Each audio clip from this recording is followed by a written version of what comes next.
Hello, I'm Robert McKenzie at the Harper Library of the University of Chicago, where again this week a distinguished group of guests have come together to see and to discuss the latest film in Milton Friedman's series, Free to Choose. His subject this week is equality. Is it a desirable or a possible goal for society? What do we mean by the term equality among people? And has the phrase, all men are created equal, acquired a meaning which would not be approved of by the Founding Fathers? Well, judge for yourself as you see this week's film.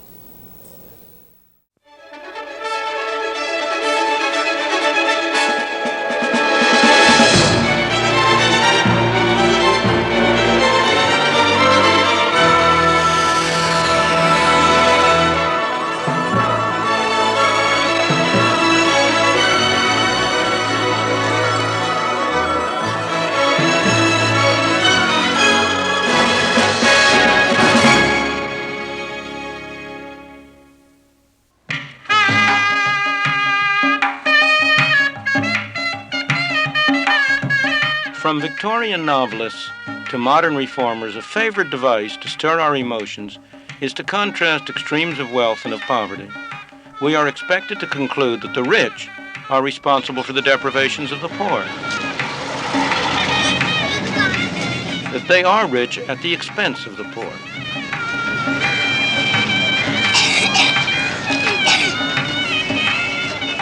Whether it is in the slums of New Delhi or in the affluence of Las Vegas, it simply isn't fair that there should be any losers.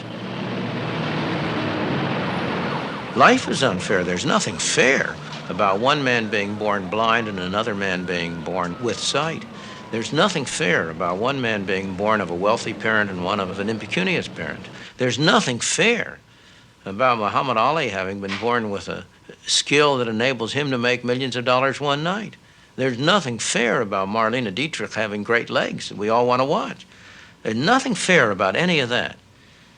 But on the other hand, don't you think a lot of people who like to look at Marlene Dietrich's legs benefited from nature's unfairness in producing a Marlene Dietrich?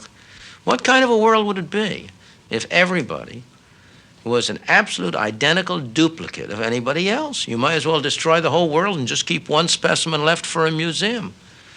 In the same way, it's unfair that Muhammad Ali should be a great fighter and should be able to earn millions.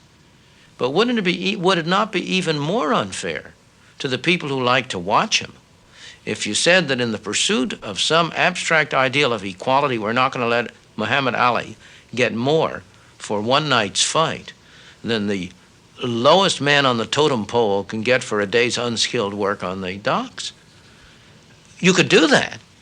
But the result of that would be to deny people the opportunity to watch Muhammad Ali. I doubt very much that he would be willing to subject himself to the kind of fights he's gone through if he were to get the pay of an unskilled docker.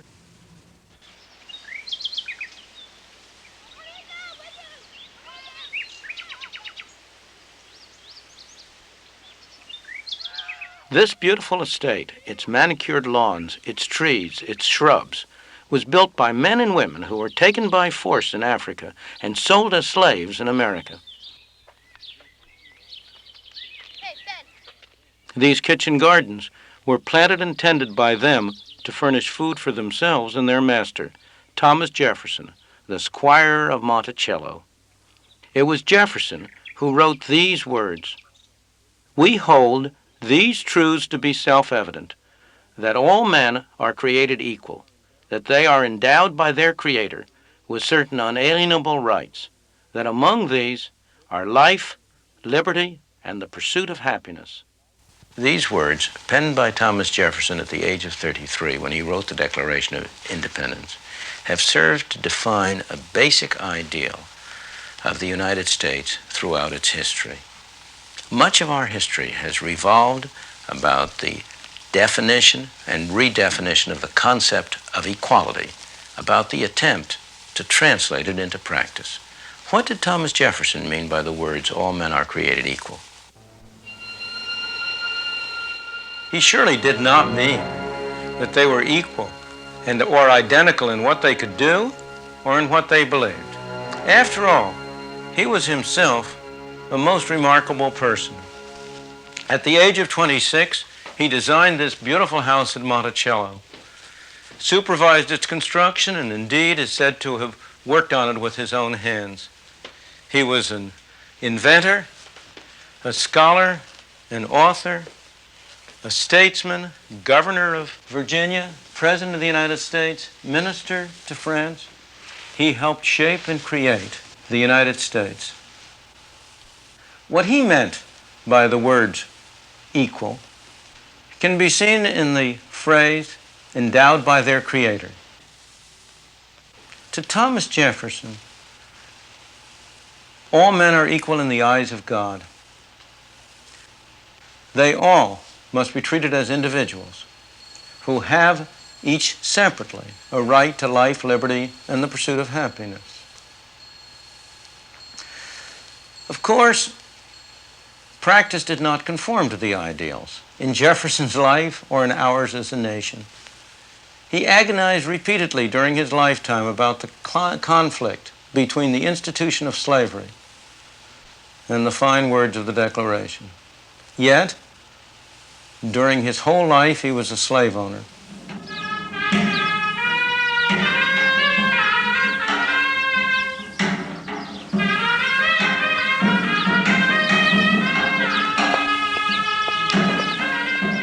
This is the city palace in Jaipur, the capital of the Indian state of Rajasthan. It's just one of the elegant houses that were built here 150 years ago by the prince who ruled this land.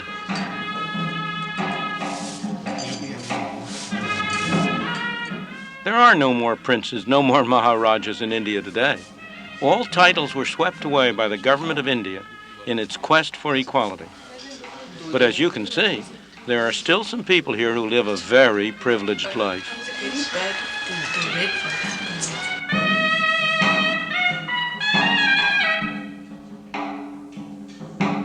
The descendants of the Maharaja financed this kind of life, partly by using other palaces as hotels for tourists.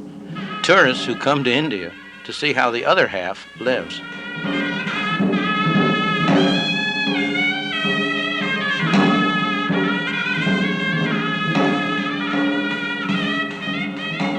This side of India, the exotic, glamorous side, is still very real.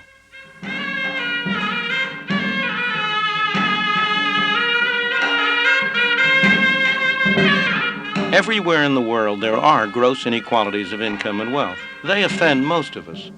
A myth has grown up that free market capitalism increases such inequalities, that the rich benefit at the expense of the poor. Nothing could be further from the truth. Wherever the free market has been permitted to operate, the ordinary man has been able to attain levels of living never dreamed of before. Nowhere is the gap between rich and poor. Nowhere are the rich richer and the poor poorer than in those societies that do not permit the free market to operate, whether they be feudal societies where status determines position, or modern centrally planned economies where access to government determines position. Central planning was introduced in India in considerable part in the name of equality.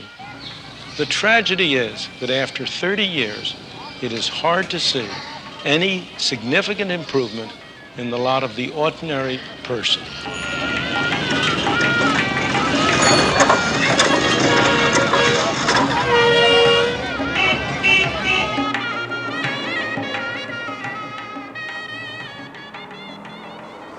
Ever since the end of World War II, British domestic policy has been dominated by the search for greater equality.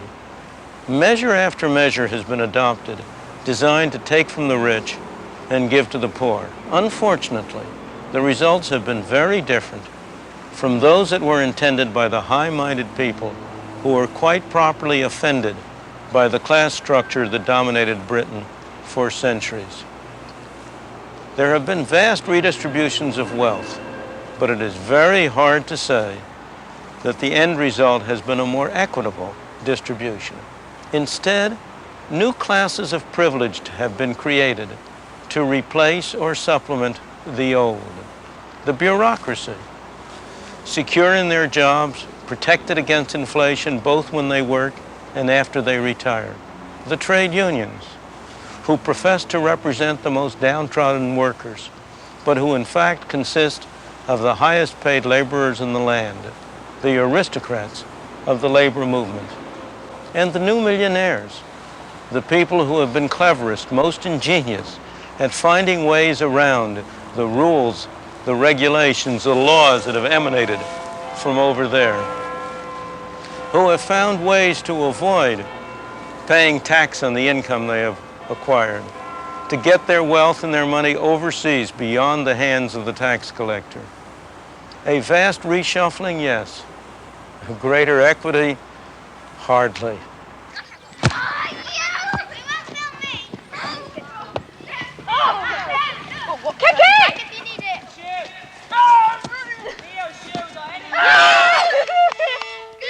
The Yehudi menu in school in the south of England is also a place of privilege. Musically talented children from all over the world compete for a chance to come here to study.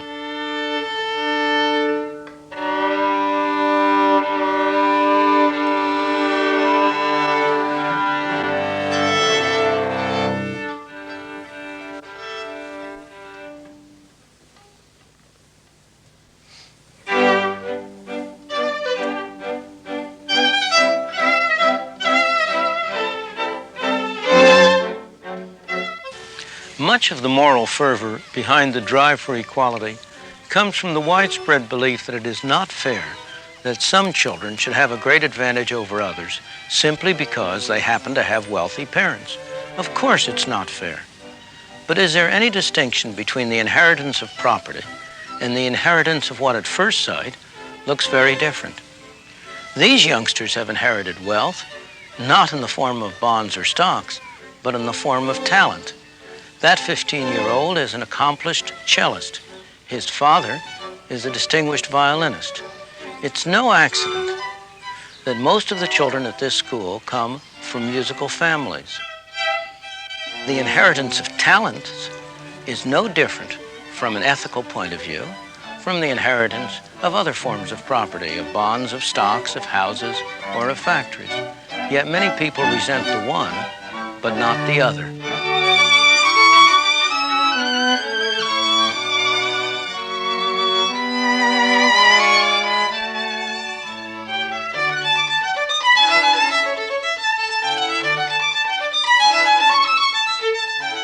Or look at the same issues from the point of view of the parent. If you want to give your child a special chance, there are different ways you can do it. You can buy him an education that will give him skills enabling him to earn a higher income. Or you can buy him a business. Or you can leave him property, the income from which will enable him to live better. Is there any ethical difference between these three ways of using your property? Or again, if the state leaves you any money to spend over and above taxes, should you be permitted to spend it on riotous living, but not permitted to leave it to your children? The ethical issues involved are subtle and complex. They are not to be resolved by resort to such simplistic formulas as fair shares for all. Indeed, if you took that seriously, it's the youngsters with less musical skill, not those with more, who should be sent to this school in order to compensate for their inherited disadvantage.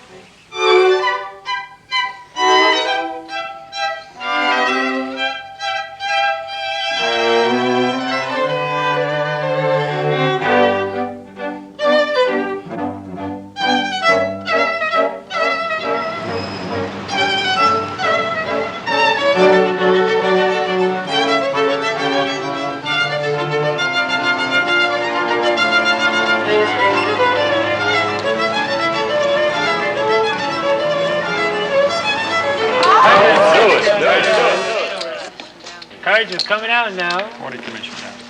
Highway, your players saying they have nothing. Banker has 2 draw, 1 card players. Draw to be nothing, cannot lose.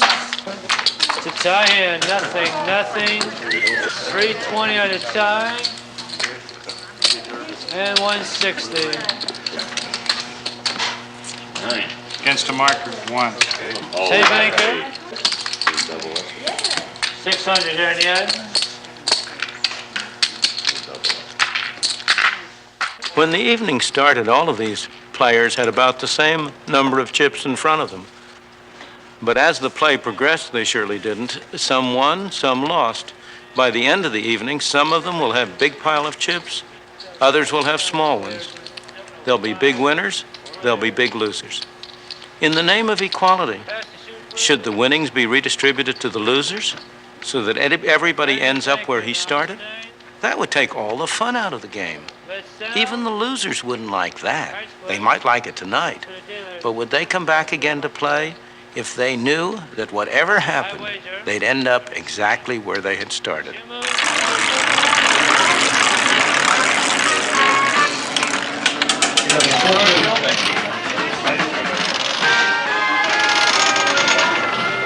We're only 1 minute away from double jackpot time.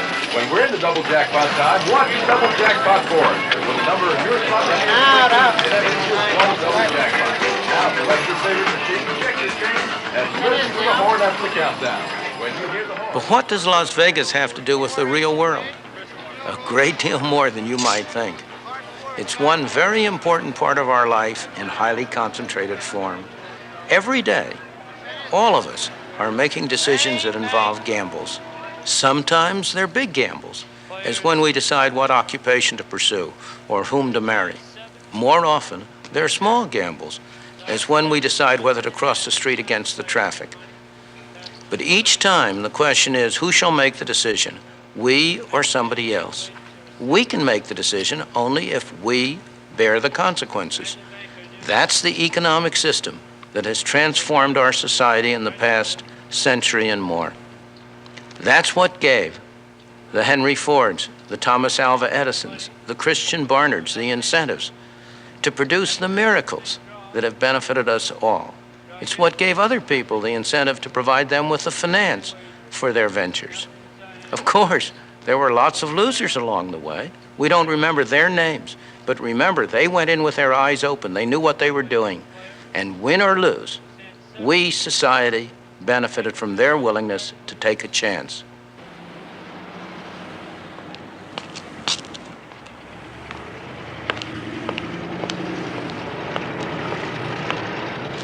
Lance Van Orman has an idea. He's taking a chance. Who knows? I suppose it's possible that we might all benefit from it one day. But that isn't why he's taking a chance. He's doing it just because he wants to get rich.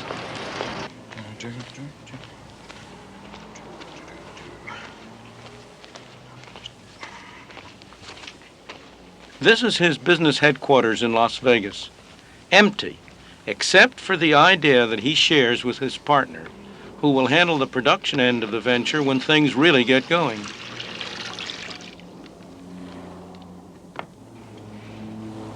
Well, the idea is that if you have an oil spill in the ocean or in the river, you want to try and get it under control. And what I'm going to simulate here is put some of this oil down. There's your oil spill of major proportions.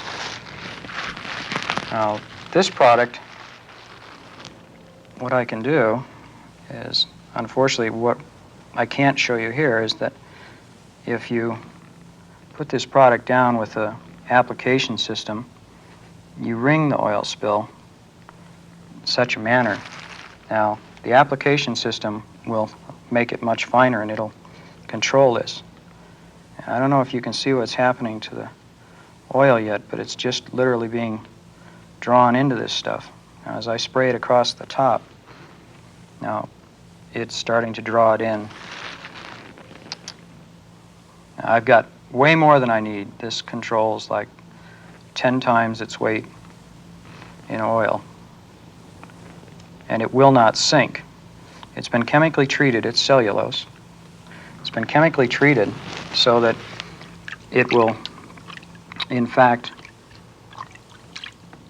not do anything with the water. It hates water, but it loves oil. And I don't know if you can see. We have containment devices, and that's what we're going to use this with. Now, you can see that it's just taken a very little amount of this oil-absorbing product, which we call oil eater, to pick this up. Now, the nice thing about it is But after that oil spill is there, we have the system to do what I'm doing with my hand, and that's pick all this up. There's the oil out of the product. Now, if you want the oil back, that's not a big problem if I can keep it all under control. The oil will come out, and there we go, allowing it. I don't know if you can see. There you go.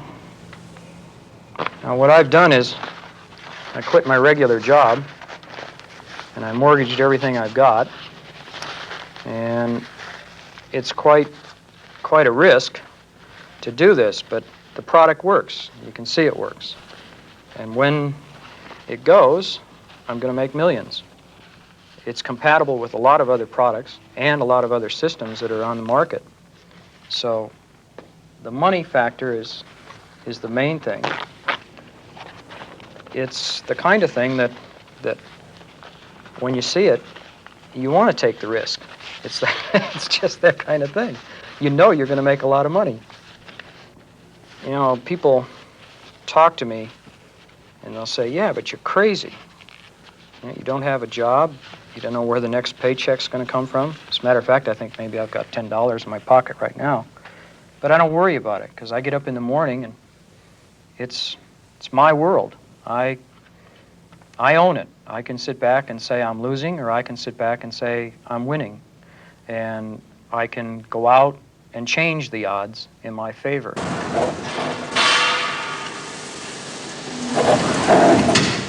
People who are free make their own choices. These two men do a dangerous, noisy, filthy job. They don't do it because they like it. They do it because it's well paid. That's their choice. This young man has given up any thought of a steady, well-paid career in order to take a job on a golf course. He wants to become a professional golfer.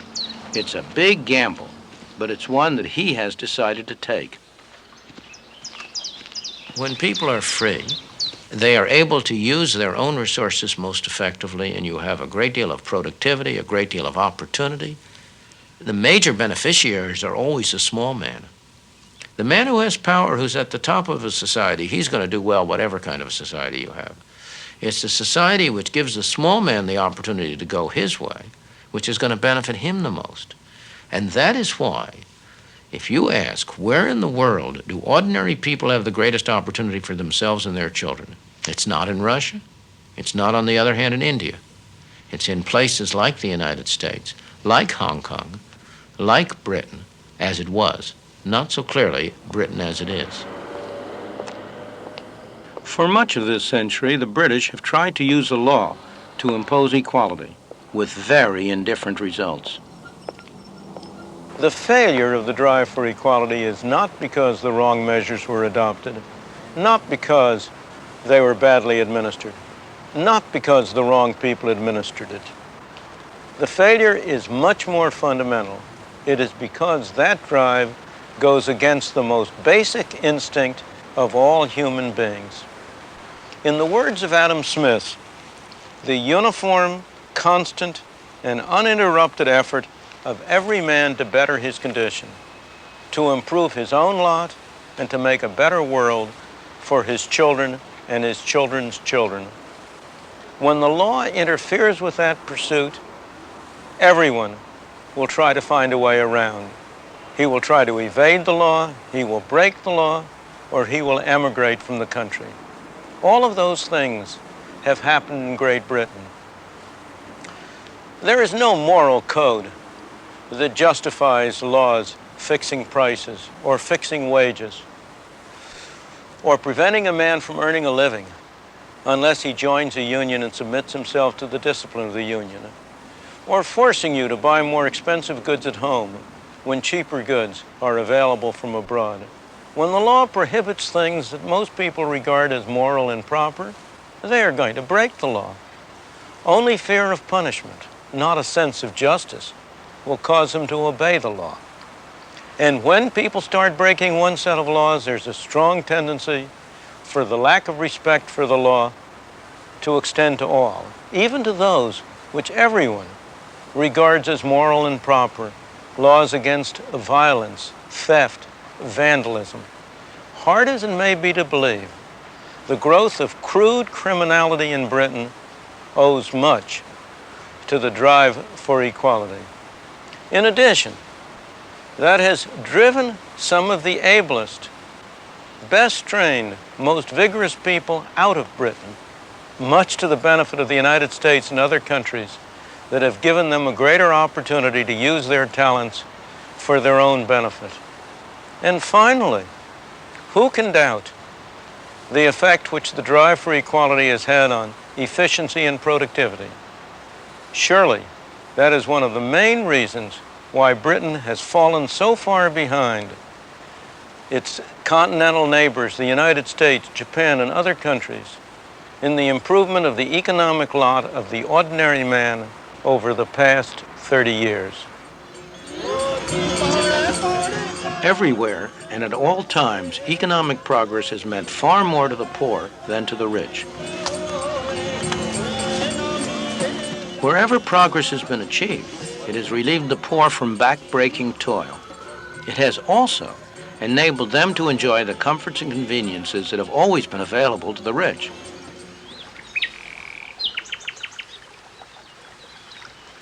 During the 19th century, and especially after the Civil War and on into the 20th century, the idea of equality came to have a much more definite and specific meaning than the abstract concept of equality before God. It came more and more to mean that everyone should have the same opportunity to make what he could of his capacities, that all careers should be open to people on the basis of their talents, independently of the race or religion or belief or social class that characterized them. This concept of equality of opportunity offers no conflict at all with the concept of freedom. On the contrary, they reinforce one another, and it is no doubt the concept that even today is most widely held. But in the 20th century, beginning especially abroad, and at a later date in this country, a very different concept, a very different ideal has begun to emerge. That is the ideal that everyone should be equal in income, in level of living, in what he has. The idea that the economic race should be so arranged that everybody ends at the finish line at the same time, rather than that everyone starts at the beginning line at the same time. This concept raises a very serious problem for freedom. It is clearly in conflict with it, since it requires that the freedom of some be restricted in order to provide greater benefits to others. The society that puts equality before freedom will end up with neither. The society that puts freedom before equality will end up with a great measure of both.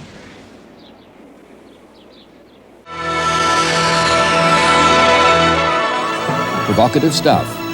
And we now join our guests here at the University of Chicago. Mr. Friedman is right that all over the world, people are beginning to stir and are striving for a measure of equality, for a measure of justice. But I think he demeans and trivializes those struggles when he tells us all that we can't all have Marlene Dietrich's legs. Moreover, he confuses us by using the term freedom. I think what Mr. Friedman means by the term freedom is economic license. And economic license, the economic license of those who control property and those who control capital has in fact been a threat not only to equality, but a threat to the freedom of peoples all over the world, and not only in Europe and in the United States, but in Africa, in Asia, and in Latin America. Let me get two other reactions now to that idea, that this new ideal of equality, equality in this world's goods, represents a very serious threat to freedom. Peter J. Well, first, as the only British person on this panel, perhaps you would allow me to say in passing that I think that many of the things which Professor Friedman says about the British experience in the last 30 years are a gross distortion and a gross travesty of what's actually gone on in Britain, and I hope that we'll have an opportunity to come back in the course of the discussion. Very much. But I think that your question brings up what is, to me, the absolutely central confusion in the exposition that we saw in the film. And I'm a great admirer of Professor Friedman. I've studied him, I've listened to him, I've debated with him, and always before I found him at least clear, even when he's been wrong. Today I found him grossly confused, and in this specific and all-important respect. Is he telling us that absolute equality is a mistaken objective? In which case I think he is tilting at windmills, he is attacking a straw man. There is almost nobody on the other side of that argument. Or is he saying that any concern at all by societies and governments with reducing inequality is mistaken, is not only in conflict with freedom and efficiency and other human objectives, but is absolutely wrong? In which case I think he's talking absolute nonsense. His arguments tend to support the first rather platitudinous proposition that absolute equality, still less absolute sameness, is a foolish and exaggerated objective. His arguments do not at all support the second claim, that it is wrong to concern oneself with distribution of income and wealth and reducing inequality at all. First of all, I would disagree violently with the notion that the people are stirring. A very small handful of intellectuals have generated an enormous amount of noise. When I look at opinion polls, particularly if I look at opinion polls of blacks in the United States, most blacks in the United States do not take any strong position in favor of equality of results. In fact, most of the polls that I've seen of blacks put them, if you want to use this expression, very well to the right of most intellectuals on most of these social issues. It is not the people who are stirring, it is a handful of intellectuals. The question is not absolute equality, it's a question of what concept of equality you're aiming at, whether you're getting it absolutely or to one degree or the other. Are you aiming at a concept of equality of opportunity at the outset, or are you aiming at a concept of equality of results? It's also not a question of whether it's material goods only. Whether it's material goods, status, or whatnot, again, the same question comes back. Are you thinking about equality of opportunity, prospective equality, or are you thinking about retrospective results at the finish line? And I think that's the crucial distinction. What I mean by equality is the concept I would like to see pursued is a concept that Tom Sowell just discussed of equality of opportunity. The concept that increasingly is being taken up by the intellectual community is equality of results. Now, nobody, and I agree with Peter, nobody means identity. Nobody, you said so on the film. You said so yourself. Absolutely. Nobody. All that argument about we produce one human prototype and put him in the museum, that's exactly what you said. Nobody, when you press him, will say he means identity. And yet, if I take the logic of their argument, almost all the logic of such arguments proceeds as if identity were achievable, as if there were some way in which you could measure individual equality. As Tom Sowell was saying, you have to ask, in what direction are they moving? See, the fundamental distinction between you and me on this, I believe, is a very different one. I think there's all the difference in the world between a social or governmental system in which 90% of the people tax themselves to help 10% who are in distress, and a system in which 80% of the people in the middle try to tax the 10% on the top in order to help the 10% at the bottom. What you end up doing is you end up, Mr. A and B in the ancient story of the forgotten man, you end up with A and B imposing taxes on C to help D, and some of it, after all, in the process, gets in the hands of A and B. You're dodging the fundamental issue which was brought up by Tom Sowell. Are you saying to us that the only form of equality that one's entitled as a society, in your view, to be concerned with is equality of opportunity, and any concern with inequalities of result is illegitimate, that any inequality, however great, provided it's thrown up by a free market system and not by a caste system or a feudal system of which kind you disapprove, that any concern with that is wrong? Are you saying that, or aren't you saying it? Because it's all important. Concern with whom? By whom? Concern by the society. The society doesn't have concerns. It has governments, it has laws, it has parliaments. Only people have concerns. People do certain things through government. And I'm not going to talk about society having values. Society doesn't have values, people have values. All right, values. Is it wrong for people to be concerned about inequality? It is not wrong for individuals in their private capacity to be concerned. Anybody who is really concerned can do something about it on his own. Is it wrong for them to elect governments which do something about it? You yourself It's not wrong for them to elect You yourself have supported a negative income tax, which is a way of doing something about inequality. It's not wrong for us to do something through government about distress. Yeah. But there's a fundamental distinction between relieving distress and doing something about inequality. I see no justification whatsoever for cutting down all the tall trees in order that there be no tree in the forest that is taller than another. When you say that it is wrong for government to intervene in the free enterprise system to do something about inequality, you evoke a model of a free enterprise system which does not exist and has never existed to a significant extent in history or anywhere in the world. That so-called free enterprise system has always used government The entrepreneurs of that free enterprise system have always used government, and the question that you raise is whether other people can use government to achieve their ends. That is the not free the enterprise system, as it is spread around the world, as it is spread to Asia and Africa and Latin America, has spread through the force of arms, among other things, and those arms were wielded by governments. That was government intervention under the name of the free enterprise system, but a government intervention which destroyed the freedoms of many people, not least of which are the people of Chile. I agree with you that everything called free enterprise is not free enterprise. I agree with you that many things have been done under the name of free enterprise that are not consistent with free enterprise. I agree with you, and we stress over and over again in this series, that whenever businessmen have the chance, they will, of course, use government to pursue objectives which may or may not be in the interest of the public at large. But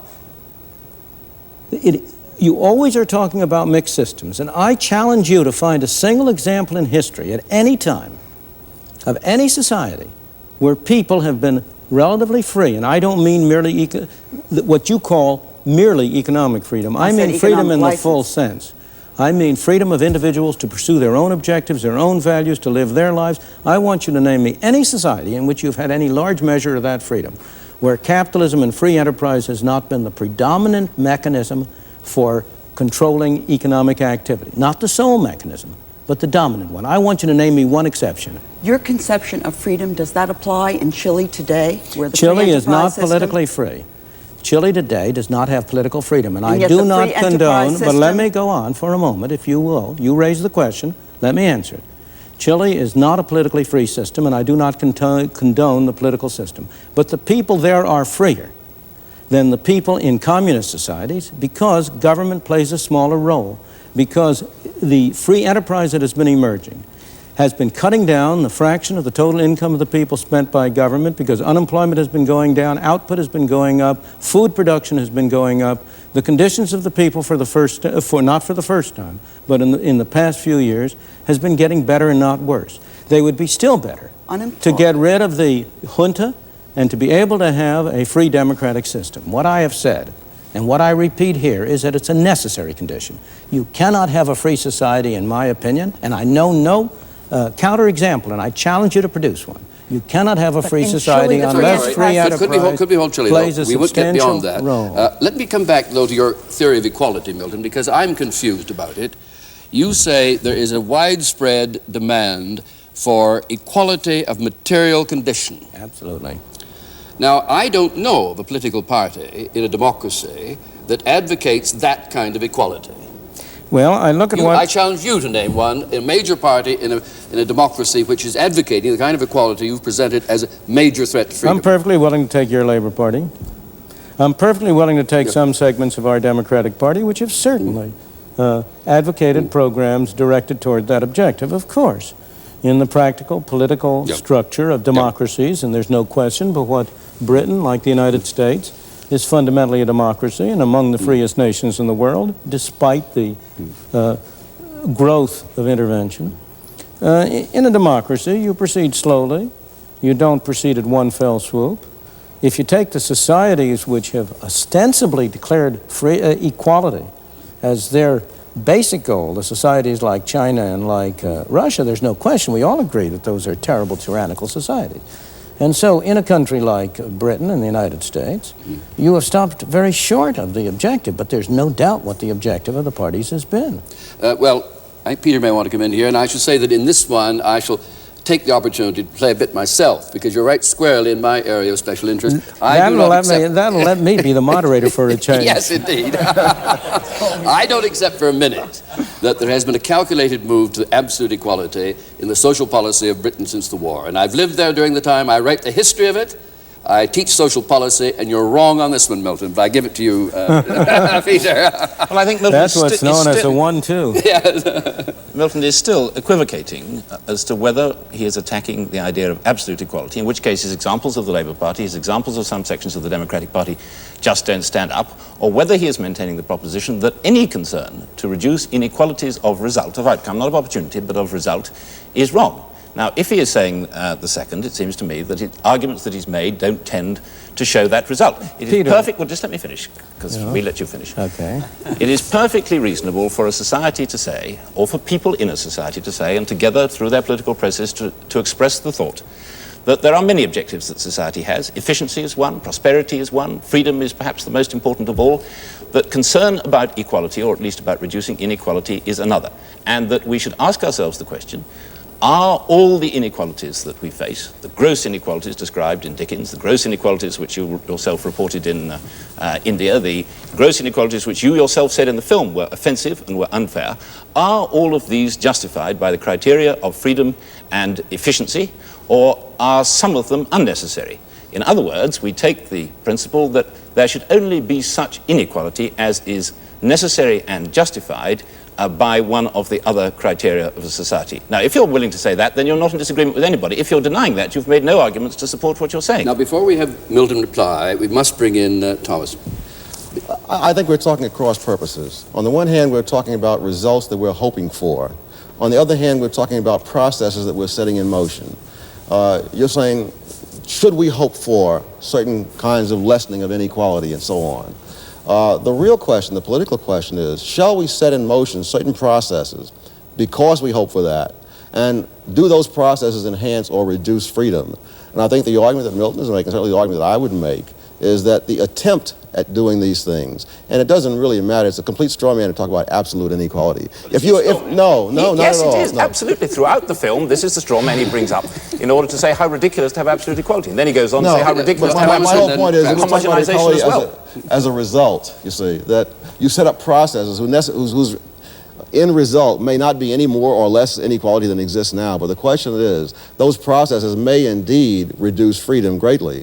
I would go beyond the question of equality and put it more generally, that any process to ascribe any status to any group of people, equality, inferiority, superiority, must necessarily reduce freedom, because whatever the government wishes to ascribe to any group, whatever place, to use the phrase that was very common in the South, that blacks should have their place, whatever place the government is going to assign to people, that place will not coincide, that place will not coincide either with what all those people are doing or with how others perceive all those people, because there's too much diversity among human beings. To maintain any system of ascribed status from the top is going to mean reducing people's freedom across the spectrum. That's the point. People have an ascribed status. It isn't as if government, by its intervention, creates it. People are born into this world in a given sector of a society, and many, many of them are born at the bottom of the society.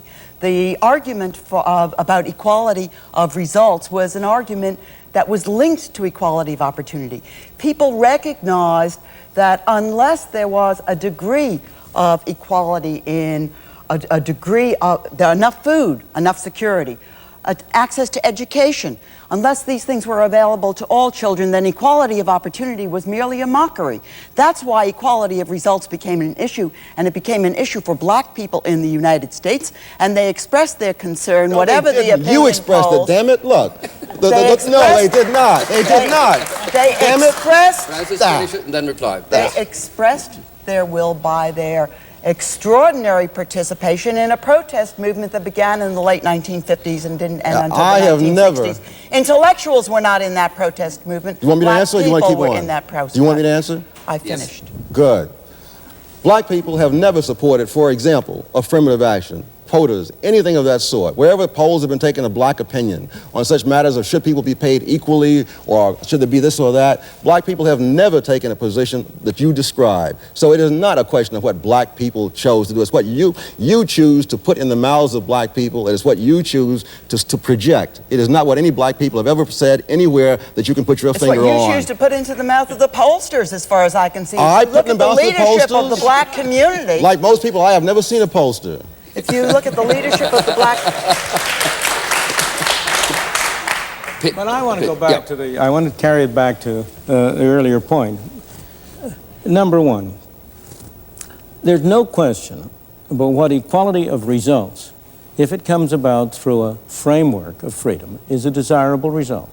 Number two, I argue in the film, I've argued here, that in point of fact, you get greater equality of actual results by a system under which people are free to achieve unequal results. That for the poor people of the world that Francis Fox Piven was talking about, the most effective mechanism for enabling them to improve their status is not a governmental program which seeks to ascribe to them certain positions, which seeks to provide them with certain goods and services, but a governmental program which tries to eliminate arbitrary barriers to advancement. I would say that in this world, the greatest source of inequality has been special privileges granted by government. That government, you may talk a great deal, there may be a lot of talk about how we're going to eliminate inequality. But if you go back to your case of Britain, is there any doubt that one of the effects of governmental intervention in Britain has been to create new opportunities for special classes? That the way to get wealthy in a society that supposedly is aiming at equality, that the way to get wealthy is to get a special government permit to to get foreign exchange, or to import goods, or to, in this country, to set up a television station. Those are the ways in which you get inequality. Well, I think, Milton, you grossly misrepresent the British experience, and here perhaps I might make the points. First of all, the burden of taxation in Britain is lower, and has been for many years, than in any other of the countries of the European community, the overall burden of taxation. Secondly, you will immediately come back and say, but the marginal rates of personal taxation have been extremely high. Perfectly true, but not as high as they were in the United States until the early 1960s. It's interesting to note in passing that when the United States reduced its 90% maximum personal rate to 50%, the rate of economic growth in the United States, and I'm not suggesting cause and effect, fell from the previously very low rate of 2.5% a year to about 0.4% in the period since, so that any notion that there is an absolutely one-for-one relationship between the degree of personal taxation and efficiency is wholly mythical. Well, thirdly, I tell you what you can do with statistics. Well, you ought to look at the facts. It's easy to make glib remarks about statistics. Look at the facts. Look at the fact that in Britain, over the last 30 years, during which period, according to you, Britain has been crushed by egalitarianism, whereas the United States has been soaring away in a glorious state of liberty, the rate of economic growth in Britain has been faster than that in the United States. How do you explain that? First of all, I have to look at what the figures mean in Britain. I have to look at the way in which you look at them. And then I have looked at them, and you realize that in judging output in the government, that's judged in terms of cost, not in terms of product. And what I really ought to look at is not the rate of growth of GNP as the statisticians measure it, but the consumption available to people in forms which, as people value it, ultimate consumption. If I look at that, I get a very different picture. The statistics are very, very, as you know very well, are very easy to use. They can be used to throw light, or they can be used to cast confusion. One should look at facts. I agree with you. Facts are that the amount of goods and services consumed by the government as a proportion of the national output are no higher than Britain than they are in the United States, and haven't been any time since the war. They have risen very sharply. Which may be the explanation of the low rate of growth in the United States. They have risen very sharply. It has risen very sharply in the war. In both Since countries. the war, in both countries. Yes. It is higher in Britain than it is in the United States, both properly 25% measured. in both cases. The proportion, excuse me, I want to take total, excuse me, that again is a statistician's nightmare. No, we have to look at total government spending. You were the one who was talking about whether or not people have freedom to choose how their money is spent. The transfers, which is pensions and other payments from government, leave the freedom as to how the money is spent in the hands of private individuals. It's only the direct consumption of goods and services where the bureaucrats are making the decisions. It leaves the decision for freedom in the hands of the recipient, but not in the hands of the Gentlemen, back in my chairman's role, can we leave the statistical debate? Fascinating, I'm sure it is. I want to make the point, Milton. It seemed to me, and I am not British, I'm Canadian, having lived a great deal in the UK, it seems to me that you really have most unfairly used the UK as a whipping boy in the last third of your film. Because you say for much of this century, the British have tried to use the law to impose equality. Now, the Conservatives have been in office for 65%. I am not a partisan. I am not a partisan. No, you're not, but let me just finish it. There have been 3 majority left governments in Britain. And it is not the case at all that, unlike other parts of Europe, there have been consistent policies aimed at equality. Taxation is lower. There's no wealth tax. There's a wealth tax in 8 other Western European countries. Capital gains tax came in only 10, 15 years ago. But let me take your case. First of all, conservative labor, that's not the issue. I have argued again and again. I do But again. the Conservatives not pursued equality. I do in a book which is associated with this series. I make the point that the policy of Britain in the past 60 or 70 years owes more to the philosophical idea of the Tories of the 19th century than it does to the ideas of Karl Marx. In the United States, In the 1930s, the Socialist Party never garnered more than a few percent of the vote, but it was the most influential political party in America because its policies were adopted by both the Republicans and the Democrats. In the same way, what you have to look at is not whether the Conservatives or the Labor Party is in power, but what were the basic philosophy and ideas, the ideas of Fabian socialism, of Tory paternalism, were being affected by both the Tories and the Labour Party. Really, there will be some very surprised Tory politicians and some very surprised voters to hear what you say. But let me give you another example of the way you're playing fast and loose with the facts. You talk about crime in Britain. I mean, crime in Britain is a tiny fraction of what it is in the United States and has been throughout that period. When you say that we're so egalitarian and you're so free. You talk about able people being driven out of the country. More qualified people are living and working in Britain than at any time in the last 150 years of our history. Now, this is largely because of the granting of independence to the colonies, the loss of empire, if you like. But in fact, for example, doctors, which are endlessly talked about, more British-trained doctors are now working in Britain than at any time in our history. It's also true that the physicians leaving Britain, emigrating from Britain, amount to one-third as many as a number of people graduating each year from your medical schools. I think it's a mistake to... That happens to be... the distortion of the evidence to rest the argument for the free enterprise system by selectively using the example of England when you want to, the United States when you want to. The test of your argument about the free enterprise system and its capacity to produce both freedom and greater equality, to relieve poverty, the test of that argument has to be made everywhere that the free enterprise system has been extended, has penetrated. The test of your argument is not only in what happened to England and the ostensible decline or not the decline of the English economy or what happened in the United States. The test of that argument has to look at what the free enterprise system has meant for the majority of people who do not live in England and do not live in the United States, who do not live in the mother countries, but rather live in that part of the world where most people live and where most people have had their lives disrupted, peasants have lost their land, traumatic destruction. Excuse me, you got to compare because of the free enterprise system. Excuse me, you've got to compare something with something. Will you tell me the alternative, which has improved the lot of the ordinary people? What is the system which, in your mind, has been successful? Most people, through most history, have lived in tyranny and misery. It's only a very tiny minority at any time that have been able to escape from it. That's the real beauty. That's the real achievement. Now, will you tell me what the alternative system is which has achieved? Well, tell me what. Excuse me. And I say that elsewhere in the world. What's the alternative? What's the alternative? What's your alternative? The free enterprise system is of itself not an alternative because, as you agree, it does not exist. We are arguing really to defend those interventions which have been made by government on the behalf of people in an effort to reduce inequality, in an effort to reduce oppression. And tell me, which of those are you defending in which of these countries where those interventions have benefited the masses? In most of the countries where you have departed from the free enterprise system, you have had a small class benefited at the expense of the masses. If you take the African countries, which have become one-party dictatorships, are you going to tell me they have benefited the masses? I'm astounded by the examples of the third world that are brought into here.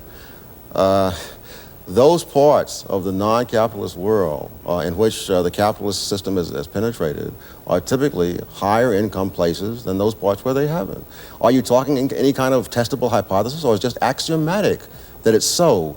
Because the studies that I've seen indicate that those countries where capitalists have never gone near them are poorer than they've ever been. They were poor before the capitalists got there, they were poor while the capitalists were there, and they're poor after the capitalists have left. Measures of wealth are not measures of the wealth of a people. They are measures, rather, of gross national product. Give me your measures, then. Which reflect, as in the case of Chile, which you don't want us to discuss, which reflect the great advances that have been made by the middle classes and the upper classes in Chile, as of this date, at the expense of the sharp decline in the income of working people. The Catholic Church... Those are not the facts. Well, I still think Milton has not told us the answer to the question, what is he saying? And it's very important we should know what he's saying. It seems to me that he should accept the fact that nobody is arguing for absolute equality and disregarding all other social and human objectives. He should accept that it is perfectly reasonable, widely endorsed, and perfectly logical for people to say, amongst other social political objectives, reducing inequality is a perfectly sensible one, and that in those cases where you can show that you can get a big gain in equality for only a very small loss in freedom or only a very small loss in efficiency, that is a sensible and legitimate thing to do, and if it involves government action by, for example, income tax or negative income tax, that is a perfectly proper and sensible thing to do. And if he's denying that, then I still say he's given us no moral or ethical arguments to explain why he is denying that perfectly proper concern with equality along with freedom, efficiency, and other human objectives. The answer to that is that you can only serve one God. And that it's stating that there are many, many of these objectives is evading the fundamental issue. In addition to that, as an empirical matter, the attempts to achieve equality along your lines, to lessen inequality, have generally backfired. They have generally reduced freedom without, in fact... In Germany? Yes. In Japan? Yes. In France? Take the Japanese case, which is a marvelous case. Not now, but 1867, after the Meiji Restoration. Right now. Hell with 1867. Well, the reason for taking it then is because you had a far greater measure of free enterprise then than you have had more recently. That's my point. In almost all cases, the way to promote equality is the same as a way to promote, as an outcome, is the same as a way to promote freedom. If you promote freedom, if you remove arbitrary obstacles, you open the way for people to use their resources, you will end up, in my opinion, and I think the empirical evidence is overwhelmingly on this side, you will end up with both more freedom, more prosperity, and more equality. You're a closet egalitarian, really, then. You not. Support the objective. I would like to... There's an enormous difference between liking to see a result and being in favor of a particular method of achieving that result. Because if I were wrong, if freedom led to wider inequality, I would prefer that to a world in which I got artificial equality at the expense of freedom. My objective, my God, if you want, is freedom. The freedom of human beings, of individuals, to pursue their own values. That will also well, there we leave this discussion at the University of Chicago. I hope you'll join us for another edition of Free to Choose.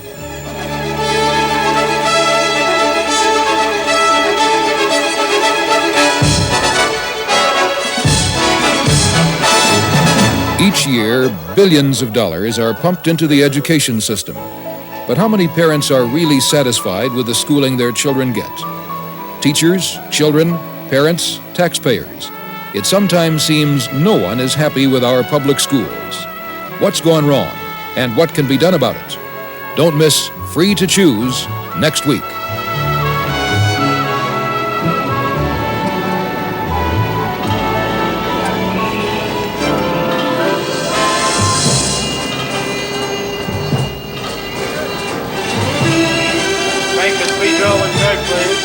Try again one more. Players, put the hand this time. Players.